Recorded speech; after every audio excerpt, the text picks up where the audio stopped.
Donc, projet structurant. Donc, juste pour rappeler un petit contexte. Actuellement, on s'aperçoit qu'on a vraiment une augmentation du nombre de projets de couverture de terrain de tennis avec l'installation de panneaux photovoltaïques.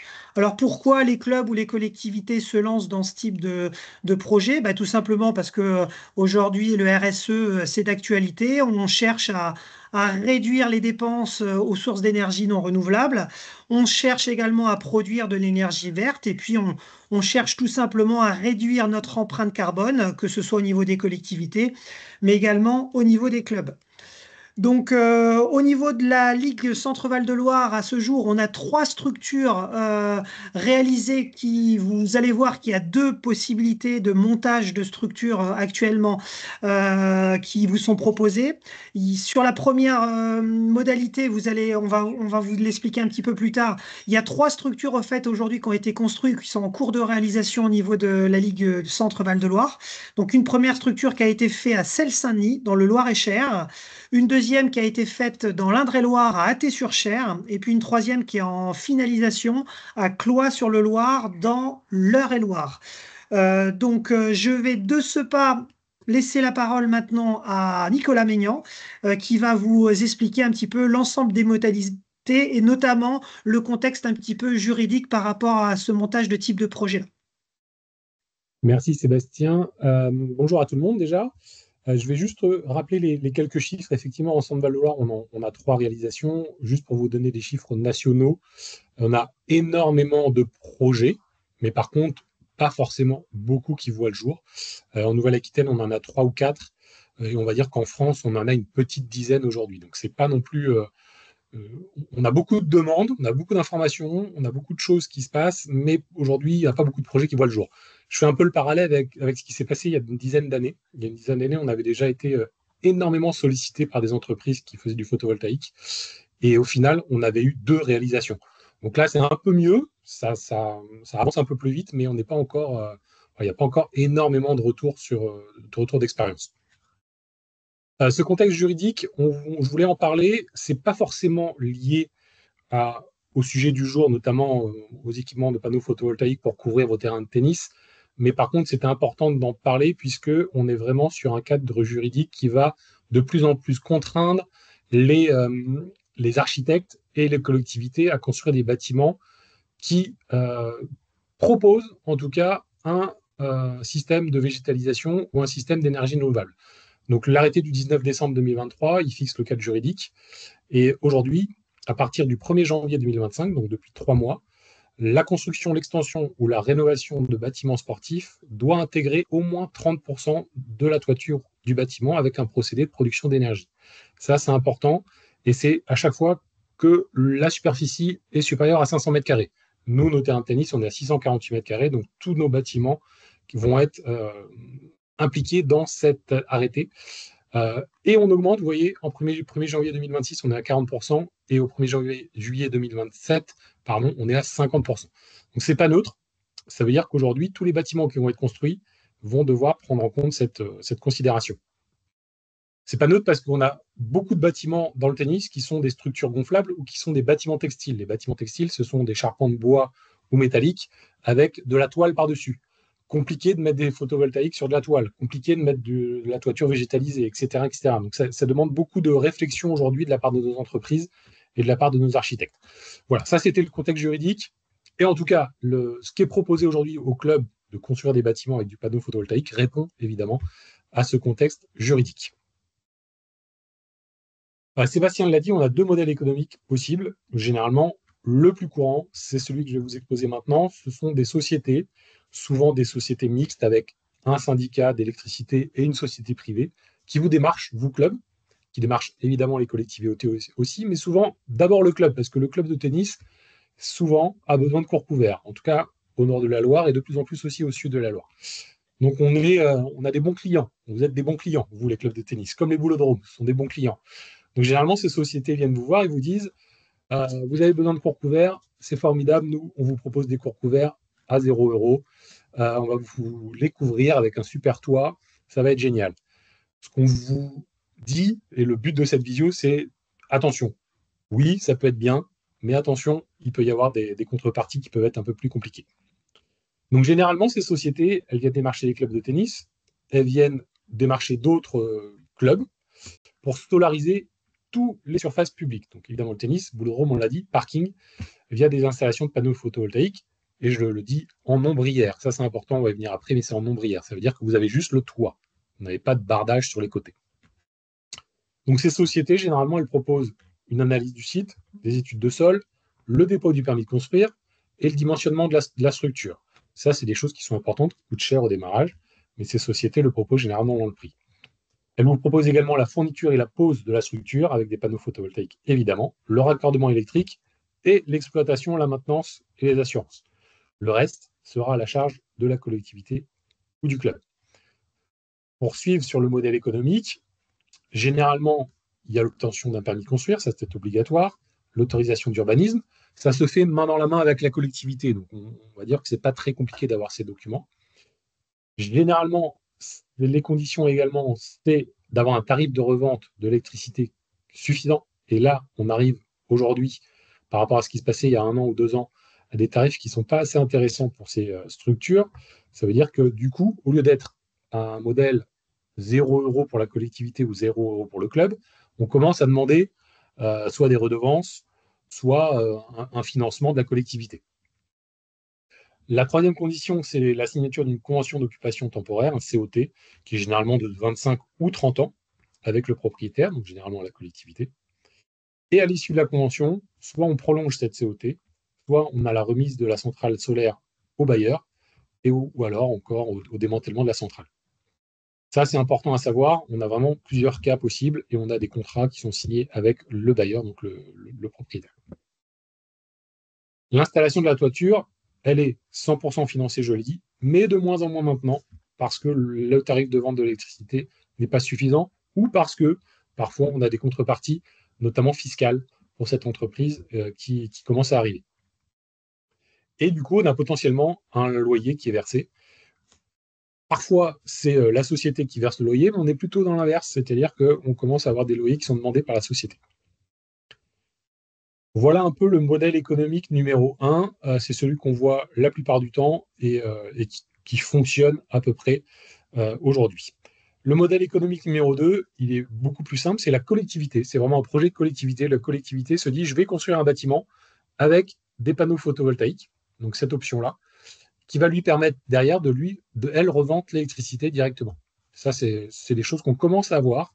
Alors, il n'y a pas que les collectivités qui le font, on a nos ligues et nos comités départementaux qui commencent aussi à y penser. Du coup, le coût de construction du bâtiment, il est évidemment à la charge de la collectivité. Par contre, derrière, toute la revente de l'électricité sera pour la collectivité. On commence à le voir arriver parce que justement, il y a ce contexte juridique qui contraint les collectivités à prendre en compte cette considération de panneaux photovoltaïques ou d'autres. On voulait vous présenter les avantages, mais surtout les inconvénients de cette procédé. On va vous montrer des photos tout à l'heure, notamment en Centre-Val-de-Loire, il y a eu quelques petits problèmes sur les réalisations. Vous allez avoir de toute façon après un partage d'expérience avec une collectivité qui vous expliquer comment ça s'est passé. Les avantages, évidemment, c'est la toiture, elle est financée et vous vous retrouvez avec un préau sur vos cours de tennis.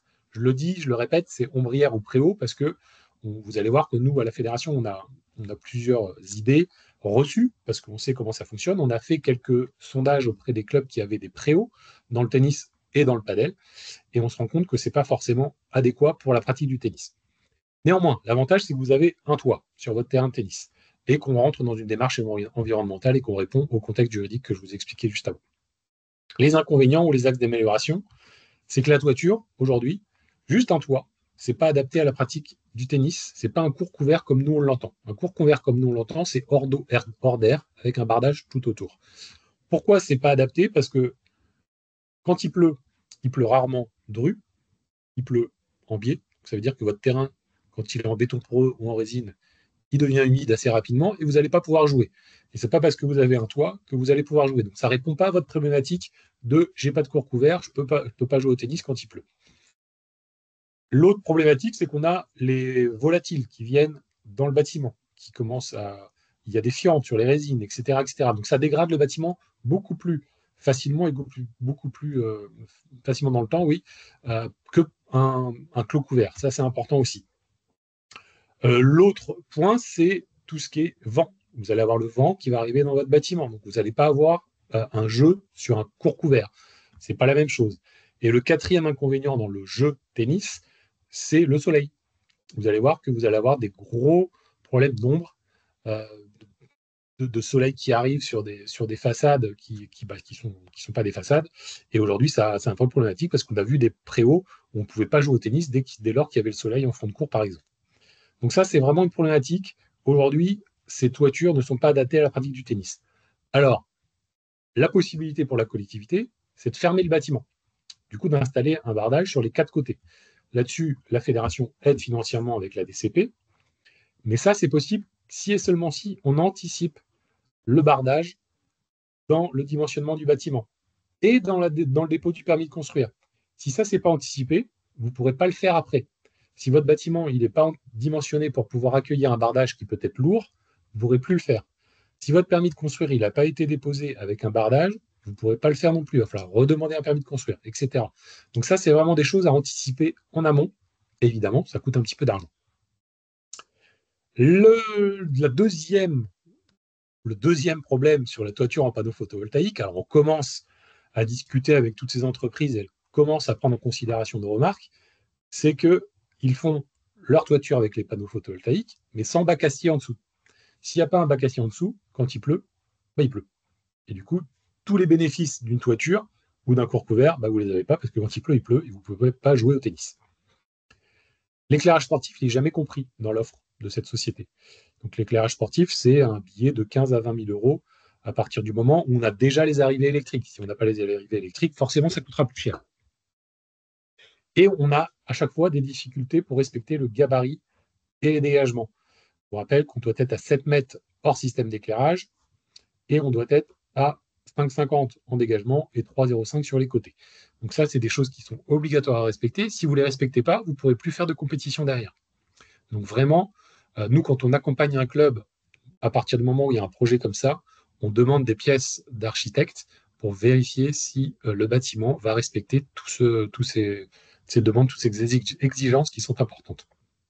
Ce serait dommage de couvrir vos terrains de tennis et d'avoir que 5 mètres en fond de cours ou 3 mètres ou 2,50 m sur les côtés. Ça ne vous permettra plus de faire des tournois ou autres compétitions. L'évacuation des eaux pluviales, généralement, elle n'est pas comprise non plus. J'en ai vu où finalement, dès qu'il pleuvait, ça tombait dru comme ça, et finalement, l'eau rentre dans le bâtiment à partir du moment où il n'y a pas de bardage. C'est compliqué, évidemment. Donc ça, il faut aussi l'anticiper. Et vous allez voir sur les photos qu'on va vous montrer après, on a une surface de jeu qui généralement est détériorée parce que ces entreprises ne sont pas habituées à travailler sur des terrains de tennis qu'il faut protéger. Ils ne protègent rien, ils rentrent avec les nacelles, ils rentrent avec les engins, et au final, on se retrouve avec des surfaces de jeu qu'il faut rénover derrière.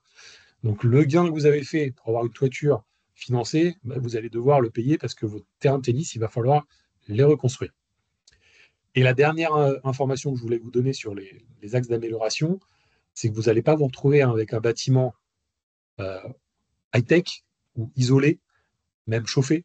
Vous allez vous retrouver avec un bâtiment type hangar agricole, donc non isolé, pas d'équipement, assez spartiate, qui permet évidemment de jouer quand il pleut, quand c'est bardé des 4 côtés, mais par contre, c'est très, très, très sommaire. Vous allez avoir froid l'hiver, vous allez avoir chaud l'été. Voilà, c'est un bâtiment qui reste un bâtiment léger. Mais ça, il faut le savoir. Une fois qu'on le sait, c'est pas grave, on a un bâtiment couvert, mais il faut bien le savoir. Voilà un peu ce que je voulais vous dire. Donc, c'est une solution qui peut être intéressante à partir du moment où vous, club, et la collectivité, êtes prêts à investir pour améliorer le bâtiment initial. Ce qu'on dit, c'est qu'une simple toiture ne permet pas au club de jouer sur les cours en cas d'intempérie. Ça, c'est bien important à savoir. Néanmoins, côté FFT, on n'est pas fermé. On accompagne techniquement ces projets. On est là pour ça. On a des ingénieurs au service qui sont là pour ça. Mais ce qu'on veut, c'est être aussi présent en amont du projet. On ne va pas être là à la fin du projet où finalement, nos recommandations, c'est trop tard. Il faut qu'on arrive à être là avec la société. On cite Siouson, Verson, etc. Et on veut être là au démarrage. C'est là où on arrive à les sensibiliser afin que vous puissiez avoir, vous, un bâtiment qui soit au moins correct.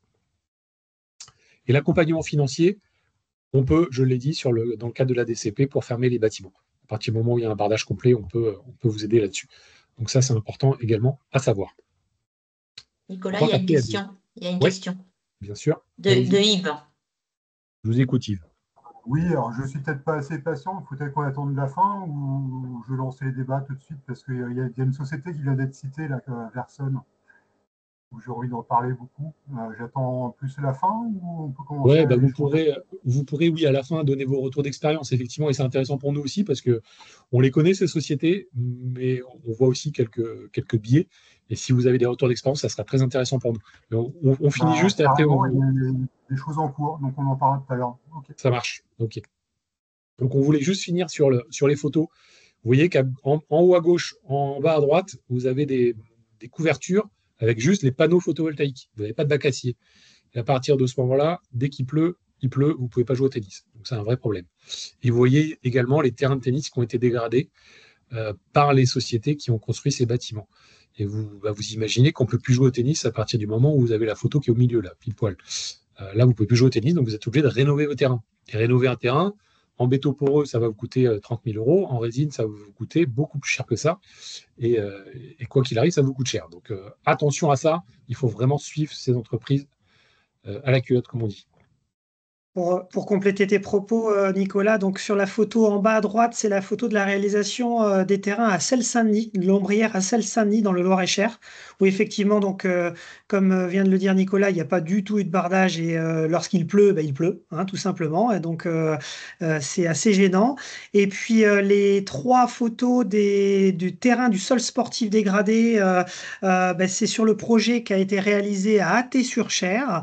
Et ça fait justement la transition avec la suite, puisque là, on va vous proposer donc ensuite, juste après la petite intervention de Nicolas sur également les projets de couverture de pistes de padel, on va vous proposer un retour d'expérience de la collectivité d'Athée-sur-Cher, donc de Monsieur Denisio. Donc, je m'excuse parce que je vous ai pas remercié tout à l'heure au début de la réunion de votre présence et du temps que vous nous consacrez pour nous faire ce retour d'expérience. Donc, j'en profite de le faire à ce moment-là. Et puis, donc, on vous laisse la parole juste après la présentation du projet de couverture sur également les pistes de padel. Ouais, effectivement, je vais terminer avec ça. On se demandait si on allait en parler ou pas avec Sébastien, mais on s'est dit que pourquoi pas, parce qu'aujourd'hui, on a quand même beaucoup de clubs qui sont démarchés par ces sociétés-là.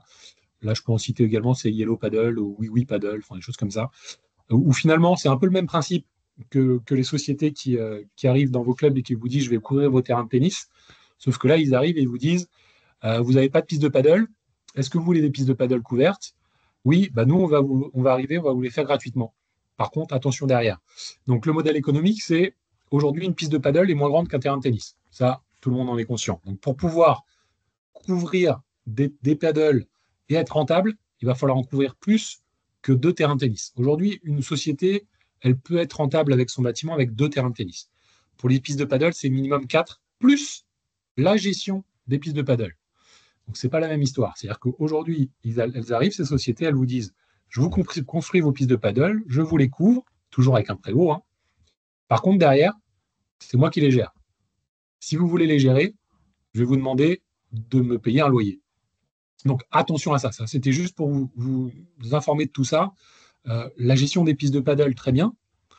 Vous allez pouvoir l'avoir, mais il va falloir payer un loyer. Ou alors, vous n'allez pas être chez vous, il va falloir les payer à la location horaire. C'est pareil, c'est pas la même chose. C'est-à-dire que si vous voulez lancer une école de paddle, organiser des tournois, faire des animations paddle, vous n'êtes pas chez vous. Ou alors, vous prenez la gestion totale, mais là, attention au contrat que vous signez entre le club et cette société. C'est important à savoir. On est là aussi pour vous accompagner. Hein, si besoin, tous ces contrats, on peut les faire lire par notre service juridique.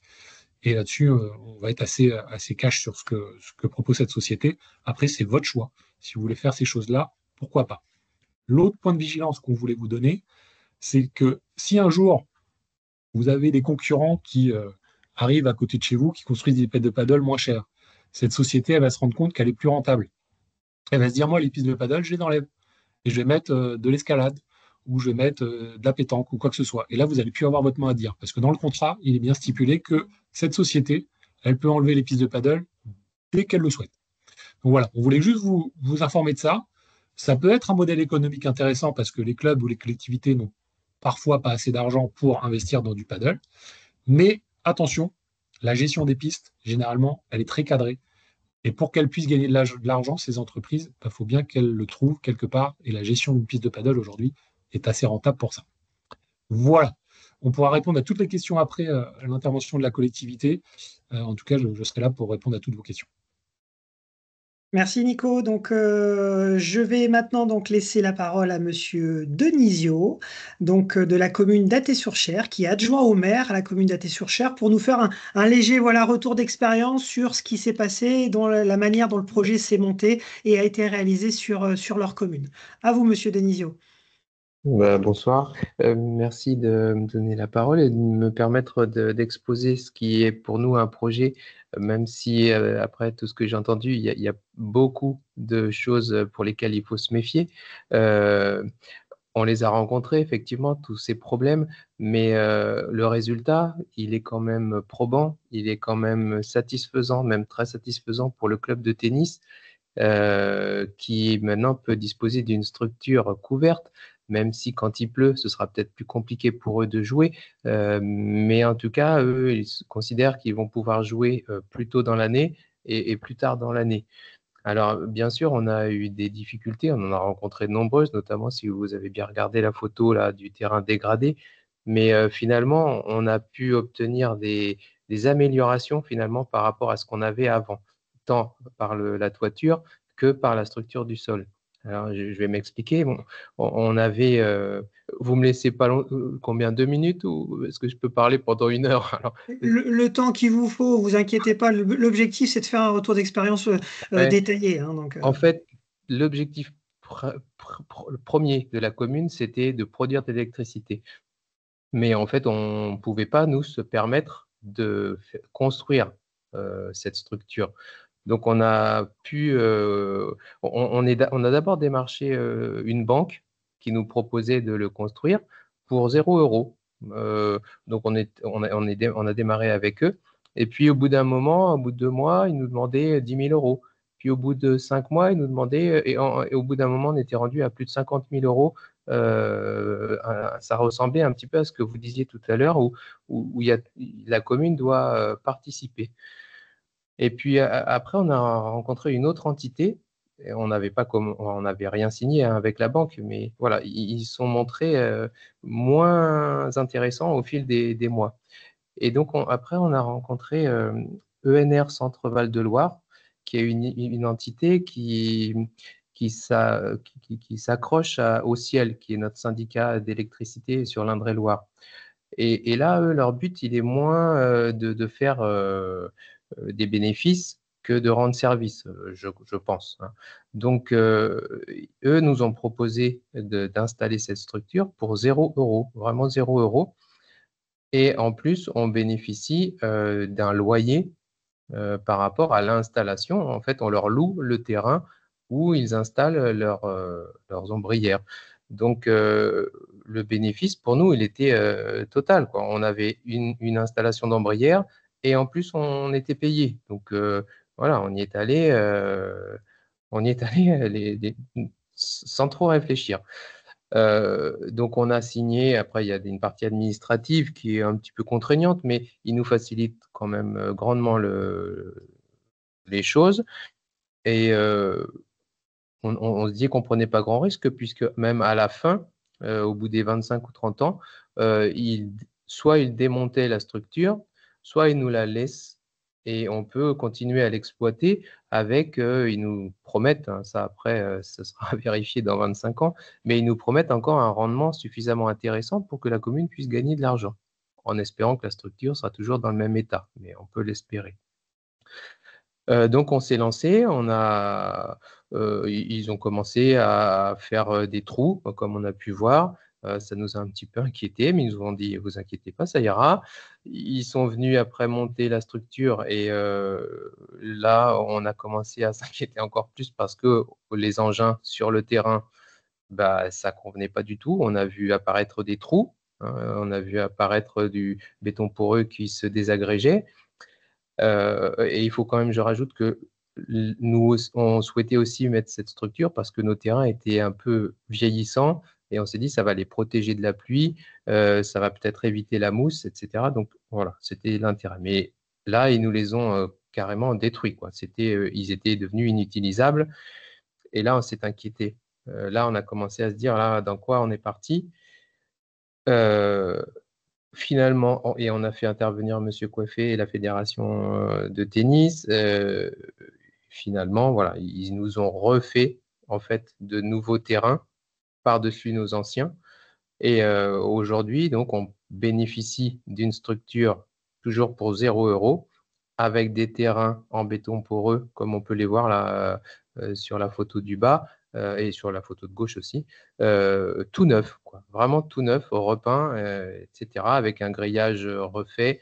Voilà, tout est super. On a, nous, à l'extérieur, pour peut-être permettre un petit peu moins de problèmes de vent et peut-être aussi un peu moins de problèmes de pluie, on a une haie qui fait les 3/4 du tour des ombrières.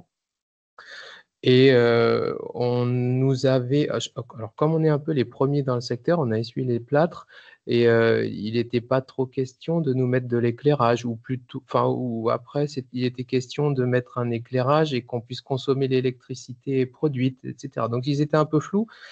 Et puis au final, on a quand même réussi à obtenir un éclairage avec un éclairage sportif, ça grâce à M. Coiffé. Donc vraiment un éclairage impeccable pour 0 €. Tout à l'heure, je vous entendais dire que ça pouvait coûter plus de 10 000 €, je crois. Donc là, nous, ça nous a rien coûté. On a eu dans nos frais uniquement, et ça vous l'avez mentionné, les eaux pluviales. Et eux font descendre les gouttières au pied des poteaux et après à nous de nous débrouiller. Alors, comme il n'y avait pas besoin de réseau d'eau pluviale avant, effectivement, il a fallu le créer. Donc là, ça nous a coûté environ 10 000 € de créer un bassin à côté pour récupérer les eaux, parce qu'on gagnait en produisant de l'électricité verte, mais on risquait d'envoyer l'eau vers le fossé, et ça, on ne voulait pas. Donc, on a créé un bassin pour que l'eau reste sur place et continue à s'infiltrer. Donc voilà, c'est la seule chose qui a coûté à la commune. Voilà, on est à peu près dans la phase finale. Les premiers coups de raquettes et de balles ont pu être échangés là, il n'y a pas très longtemps. Il nous avait été promis un projet sur 3, 4, 5 mois. Là, on est plus sur 1 an, voire 1 an et quelques mois, depuis le premier coup de pelle jusqu'à la remise des clés pour pouvoir jouer. Donc voilà un petit peu notre réalisation. J'ai parlé de ENR Centre-Val de Loire, qui est plutôt l'entité qui gère la production d'électricité, qui gère l'administratif, mais elle est associée avec une entreprise qui construit les ombrières, et ça, c'est CU-Sun pour nous. Et CU-Sun est basé en Bretagne, du côté de Rennes, je crois. Et pendant une grande partie du projet, il n'y avait pas de maître d'œuvre. Donc voilà, ils envoyaient des entreprises, ils faisaient des choses, on n'était pas satisfait. Par exemple, ils nous faisaient des trous dans les terrains et personne ne constatait. Et donc voilà, ça a été une grosse difficulté. Et donc, il a fallu que le maître d'œuvre, ce soit plutôt nous, quoi. Donc, on était tous les jours à surveiller, à dire, à faire remonter. Et ça n'a pas été simple tous les jours. Donc voilà.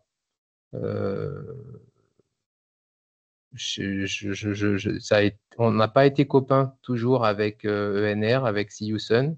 On a souvent eu des échanges assez vifs parce qu'on ne voulait pas se retrouver avec une structure endommagée. Mais aujourd'hui, on doit reconnaître qu'on est très, très satisfait. Voilà. Je vais peut-être m'arrêter là parce que je vais vous casser les oreilles avec tout. C'est très bien. Alors, juste pour compléter vos propos, et puis ensuite on écoute la remarque. Donc, ce qui a été effectivement important sur ce sujet, c'est que l'accompagnement qu'on a pu apporter à la collectivité, au club, justement sur les différents défauts, a permis malgré tout à l'entreprise de se rendre compte des dégâts et surtout de prendre des décisions pour remettre les choses de la bonne manière. Donc, ce qui est bien dans ce projet, entre guillemets, c'est que le point négatif, c'est c'est que vous avez essuyé beaucoup les plâtres, ça c'est une chose, mais qu'à côté de ça, l'entreprise a été assez réactive et donc la prise en charge de la lumière, ça a été fait. La prise en charge de la rénovation complète des terrains, parce qu'ils s'étaient bien aperçus qu'ils n'avaient pas fait les choses comme il le fallait, donc c'est eux qui ont pris en charge dans le cadre de leur garantie et donc qui ont rénové complètement vos terrains. Donc ce qu'il faut par contre savoir, c'est qu'aujourd'hui, ces entreprises-là, quand elles vont arriver chez vous, elles sont censées ne plus faire ce type d'erreur-là. Donc c'est-à-dire qu'elles vont venir, elles vont prendre en considération l'état de vos terrains actuels pour réaliser des travaux tout en protégeant le support actuel et pour éviter d'avoir au bout du compte à prendre en charge la rénovation complète des terrains existants. Donc c'est important à prendre en compte. Ce projet-là, il s'est fait comme ça et tant mieux pour le club puisque le club au bout du compte et la collectivité a aujourd'hui 2 sols sportifs complètement neufs, refaits à neuf. Par contre, ça ne sera pas forcément le cas sur l'ensemble des projets, il faut que vous en soyez bien conscients. Hein. Donc c'était important de le mettre en avant et puis autre chose qui est important à mettre en avant également dans votre projet, Nicolas l'a évoqué tout à l'heure au départ, c'est que la cible de ce type d'entreprise privée, c'est les terrains de tennis, mais également d'autres types de bâtiments comme des bâtiments municipaux, des écoles, des cours d'école, des choses comme ça, ou pourquoi pas des boulodromes. Et ça a été le cas sur la commune d'Athée, puisqu'il y a eu également le projet qui s'est fait à quelques centaines de mètres à côté avec le boulodrome qui a été couvert avec le même dispositif. Hein, c'est bien ça. Oui, c'est ça. Et avec une pour totale satisfaction aussi du club de pétanque sur le sujet.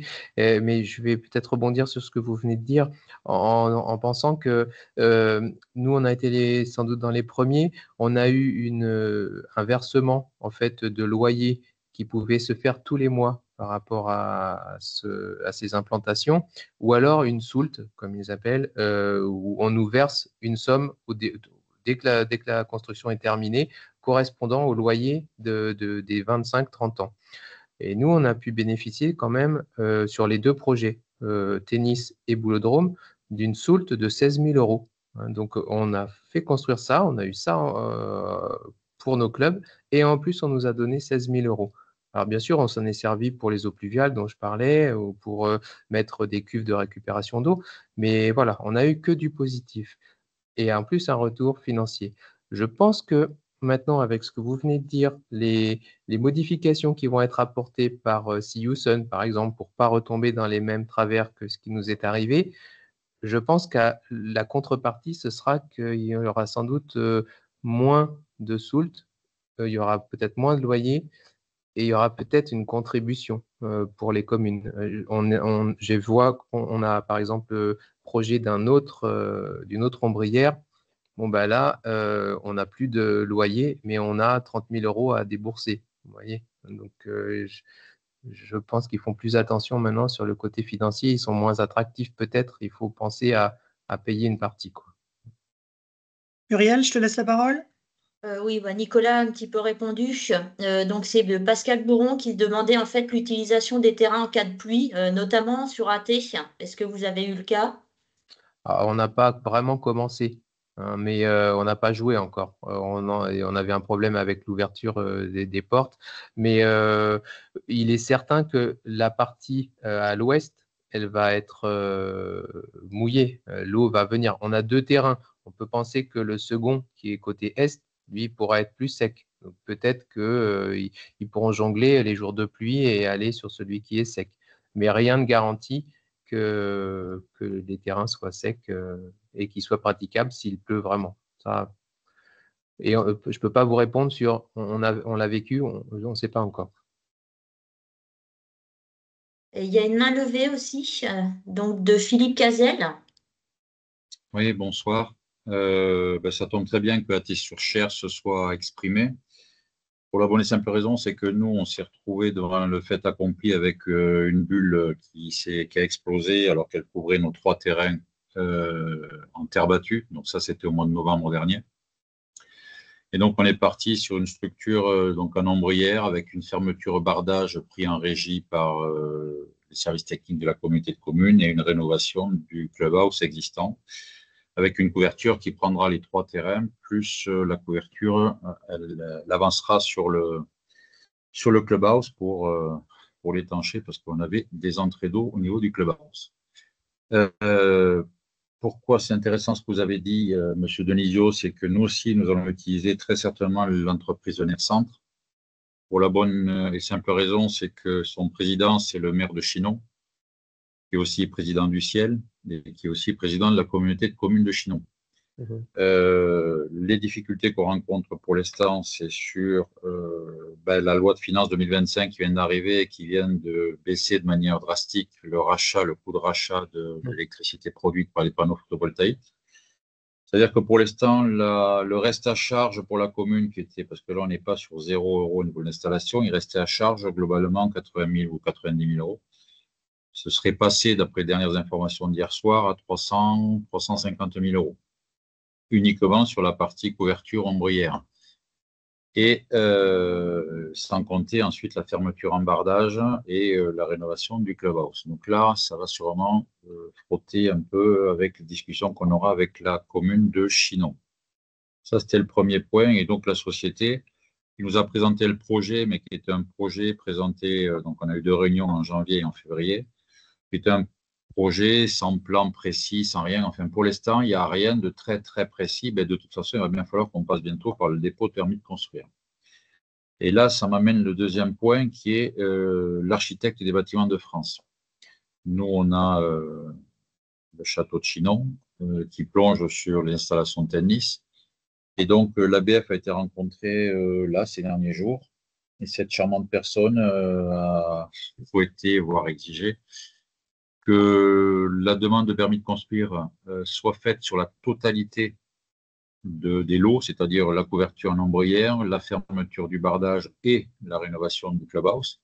Donc, ça veut dire qu'il va falloir que le dossier soit très épais et très argumenté, et notamment sur la question du bardage, étant donné que c'est des problèmes, des soucis de couleur, des soucis de vue côté, parce qu'on a le côté nord, on est face à la forteresse de Chinon. Donc là, est-ce qu'il va falloir qu'on fasse un bardage, habillage en bois, enfin, etc. Ça veut dire que des surcoûts.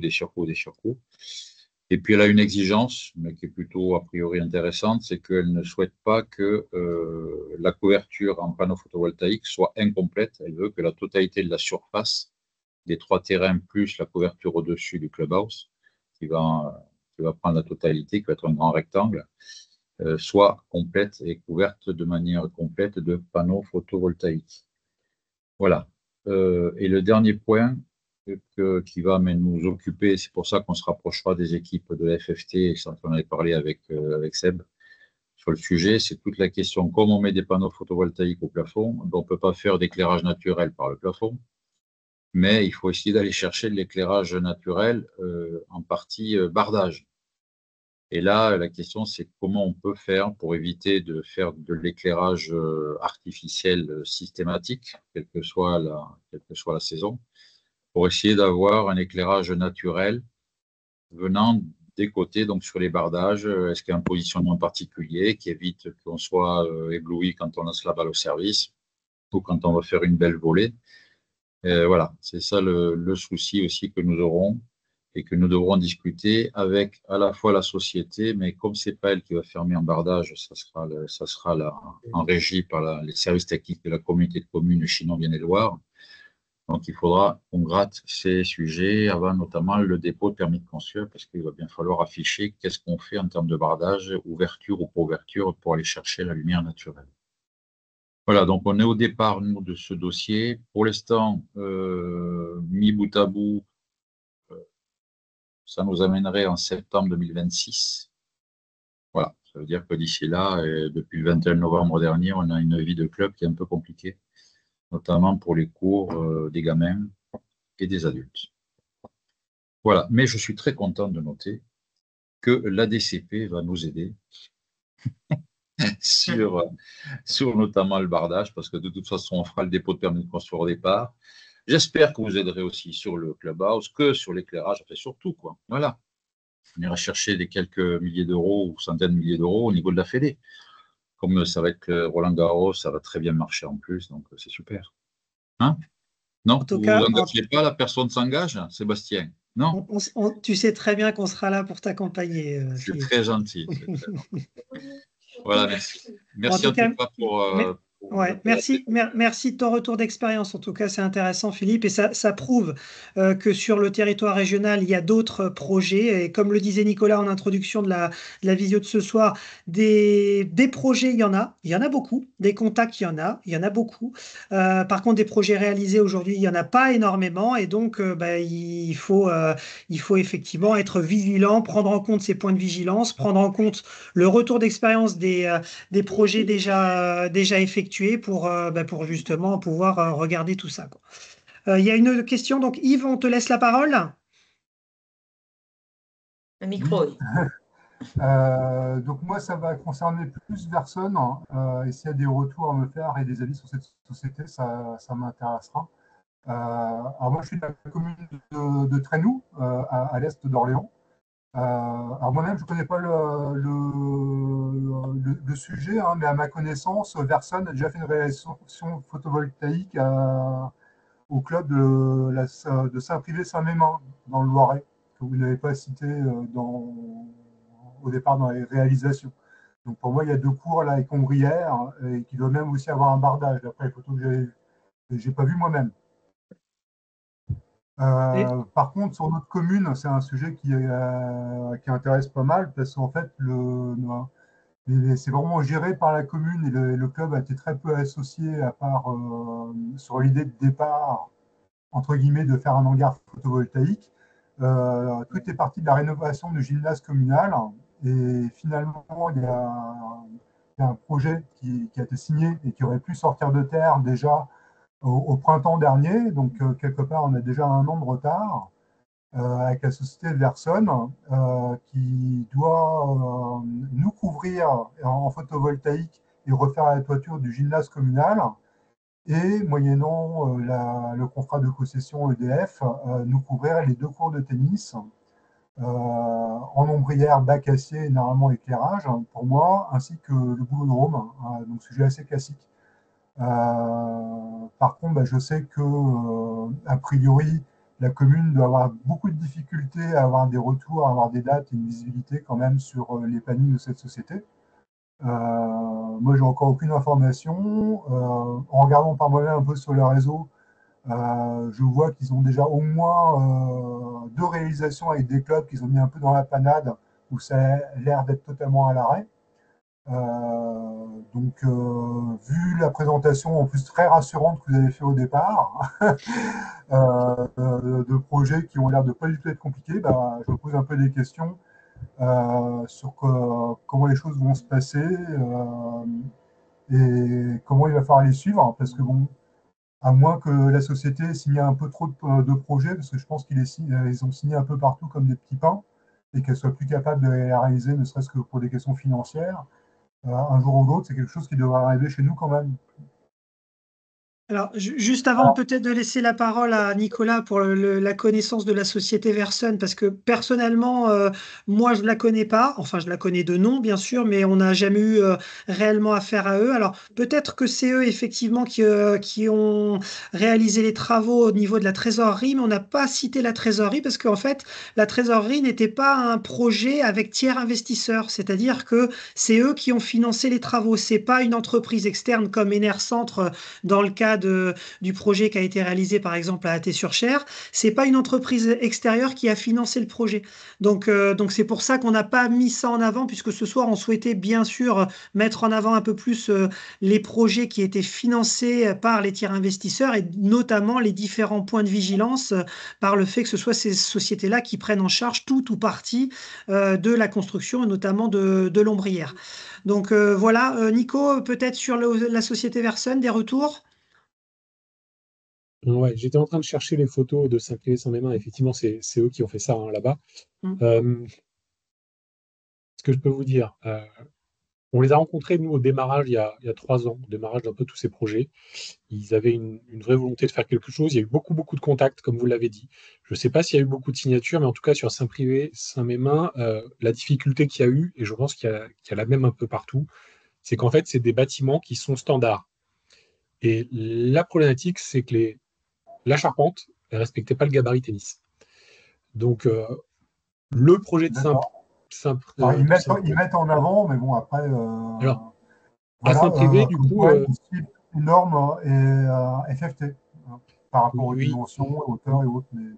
mais justement, à Saint-Privé-Saint-Mémin, du coup, ils ont changé ce bâtiment standard et ils l'ont réadapté pour pouvoir respecter le gabarit. Par contre, ça a entraîné forcément un retard assez long et des problèmes de trésorerie pour la trésorerie parce qu'il a fallu avancer les frais, etc., etc. Donc ça a été compliqué. Oui, alors je ne sais pas si c'est ce qui se passe un peu partout, mais en tout cas sur ce dossier-là, c'est ce qui s'est passé, tout à fait. Sinon, moi, j'ai pas d'autres retours de clubs de tennis qui ont fait affaire avec cette société-là. J'en ai pas d'autres. D'accord. Bah, nous, potentiellement, il y a un moment, on les attendait au printemps dernier. Donc, il y a déjà des géomètres qui sont venus quand même, qui ont pris quelques mesures. Mais bon, normalement, il pourrait arriver n'importe quand, mettre un coup de pioche. Bon, après, c'est ce qu'on disait tout à l'heure, c'est ce qui s'est dit, c'est-à-dire qu'à partir du moment où la loi des finances, elle change le prix de rachat de l'électricité, pour ces sociétés-là Oui, qui ont signé des contrats il y a 1 an ou 2 ans, ça va pas être Mmh. si simple. Donc, il faut voir. Et en plus, si c'est effectivement les bâtiments standards qui ne respectent pas le gabarit, c'est-à-dire qu'ils revoient tout leur process, donc forcément, c'est très compliqué pour eux. Après, dans tout ça, ce qui est important vraiment, c'est que vous n'hésitiez pas à prendre contact avec votre conseiller en développement, donc à savoir à Fabien Aumercier, là sur le département du Loiret, pour que ben, si vous pouvez obtenir les documents techniques, un avant-projet sommaire, un avant-projet définitif, quelque chose comme ça, afin que nos collègues ingénieurs de la fédération puissent donner un avis technique et vérifier si le gabarit respecte bien les normes fédérales. Je pense que c'est important de le faire le plus tôt possible dans le projet. Comme le disait Nicolas, malheureusement, des fois, on arrive un peu trop tard. Les projets ont déjà commencé à être réalisés. Et au moment où on arrive avec nos préconisations, où on s'aperçoit qu'il y a des choses qui vont pas, ben, c'est très, très compliqué de faire marche arrière, quoi. Donc, ne pas hésiter à nous mettre dans la boucle, ne serait-ce que pour un accompagnement technique. C'est ça, et je dirais Je même, vais m'approcher de mon maire, je vais faire le forcing pour essayer d'avoir des éléments et essayer de lui expliquer que la fédération peut lui apporter quelque chose. Et il y a au moins une chose qu'il pourra peut-être écouter, qui lui aura peut-être envie d'avancer, c'est si je lui parle d'aide éventuelle pour des choses comme un bardage. Ça le motivera peut-être. ouais, Donc, c'est malheureux ok. parce qu'effectivement, on a cette aide financière, effectivement, et toutes les collectivités n'attendent que ça, mais il n'y a pas que ça dans l'aide. On a l'aide technique qui est importante. Aujourd'hui, on a des ingénieurs qui viennent gratuitement dans les clubs et les collectivités et qui apportent un conseil qui est quand même important. Oui, Donc, il n'y a complètement. pas. Bah, moi, en tant que club, c'est ce qui m'intéresse personnellement. Ben oui, Mais nous, je notre sais par objectif quel bout il premier, faut prendre mon verre. c'est ça. Notre objectif premier, c'est que les projets qu'ont les collectivités se passent bien et respectent nos exigences. On n'en a pas beaucoup des exigences par rapport au foot ou autre. Nous, c'est simplement la hauteur, l'éclairage, le dégagement, le recul. Point. On n'embête pas le monde avec tout le reste, les vestiaires et compagnie, on n'embête personne avec ça. Mais par contre, on est capable de vous apporter une aide technique qui est quand même importante et pour éviter malheureusement les bêtises qui peuvent être faites. Ouais.